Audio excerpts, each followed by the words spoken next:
IPL 2026లో బ్యాటర్ల హవా కొనసాగుతోంది. భారీ స్కోర్లను సైతం జట్లు ఊదేస్తున్నాయి. అసలు ఒక్క రోజులోనే 4 ఆరెంజ్ క్యాప్ అందుకోవడం ఐపీఎల్ చరిత్రలోనే ఓ రికార్డుగా మిగిలిపోయింది.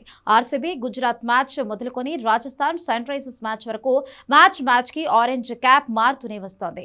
Rajasthan Royals Sunrisers Hyderabad మ్యాచ్లో 2 ఇన్నింగ్స్లో చెరొక ప్లేయర్ ఆరెంజ్ క్యాప్ అందుకున్నారు. Royal Challengers Bengaluru Gujarat Titans మధ్య జరిగిన మ్యాచ్లో విరాట్ కోహ్లీ 44 బంతుల్లో 81 పరుగులు చేసి 328 రన్స్తో ఏప్రిల్ 24 రాత్రి నుంచి ఏప్రిల్ 25 మధ్య వరకు ఆరెంజ్ క్యాప్ హోల్డ్ గా ఉన్నాడు. ఏప్రిల్ 25 మధ్యాహ్నం ఢిల్లీ క్యాపిటల్స్ పంజాబ్ కింగ్స్ మధ్య జరిగిన హై వోల్టేజ్ మ్యాచ్లో కేఎల్ రాహుల్ రికార్డు స్థాయిలో 67 బంతుల్లో 152 పరుగులతో నాట్అవుట్ గా నిలిచి 357 రన్స్తో ఆరెంజ్ క్యాప్ సొంతం చేసుకున్నాడు. కేఎల్ రాహుల్ ఆరెంజ్ క్యాప్ సొంతం చేసుకున్న హ్యాపీనెస్ కాసేపు కూడా లేకుండా పోయింది. ఆ మ్యాచ్లో ఢిల్లీ క్యాపిటల్స్ 20 ఓవర్స్లో 264/2 భారీ స్కోర్ నమోదు చేసింది. పంజాబ్ కింగ్స్ ఇతర భారీ లక్ష్యాన్ని కూడా సునాయాసంగా ఛేదించింది. ప్రభ్ సిమ్రన్ సింగ్, ప్రియాంష్ ఆర్య, కెప్టెన్ శ్రేయాస్ అయ్యర్ రెచ్చిపోవడంతో 18.5 ఓవర్స్లోనే ఛేదించి రికార్డు సృష్టించింది.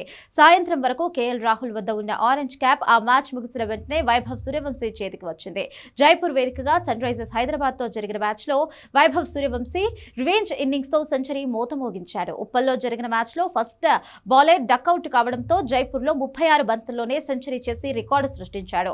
దాంతో 357 పరుగులతో కేఎల్ రాహుల్ తో సరి సమానంగా నిలిచి ఆరెంజ్ క్యాప్ అందుకున్నాడు. ఇదే మ్యాచ్ చేసింగ్ లో Sunrisers Hyderabad opener number 1 టీ20 బ్యాటర్ అభిషేక్ శర్మ రెచ్చిపోయి ఆడి ఆరెంజ్ క్యాప్ మళ్లీ తన చేతిలో వచ్చేటట్టుగా చేసుకున్నాడు. ఈ మ్యాచ్ లో అభిషేక్ 29 బంతుల్లో 11 ఫోర్లు, 1 సిక్సర్ తో 57 పరుగులు చేశాడు. మొత్తం 380 పరుగులతో అభిషేక్ శర్మ అత్యధిక పరుగులు చేసిన జాబితాలో టాప్ ప్లేస్ లో నిలిచాడు. దాంతో ఆరెంజ్ క్యాప్ కేవలం ఒక్క రోజులోనే 4 చేతిలోకి మారింది.